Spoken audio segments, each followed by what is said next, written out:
আলোচনায় সিলেটের ভোলাগঞ্জের সাদা পাথরের কেলেঙ্কারি। 5ই আগস্টের পরে যে লুটপাটের মহাযজ্ঞ চলতেছে, সেখান থেকে রেহাই পায়নি সিলেটের আলোচিত ভ্রমণ পিপাসুদের জন্য অত্যন্ত পরিচিত এবং প্রিয় একটি জায়গা সিলেটের সেই ভোলাগঞ্জের সাদা পাথরের বিস্তীর্ণ এলাকা।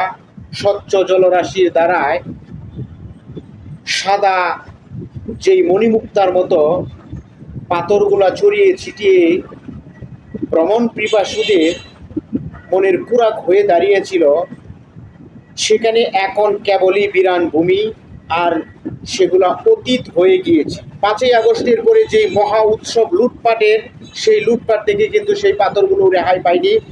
সেখানকার রাজনৈতিক ব্যক্তিবর্গ এবং আইন শৃঙ্খলা রক্ষাকারী বাহিনীর প্রত্যক্ষ বা পরোক্ষ মদদে সিলেটের ভোলাগঞ্জের এই পাথরগুলা লুট করা হয়েছে।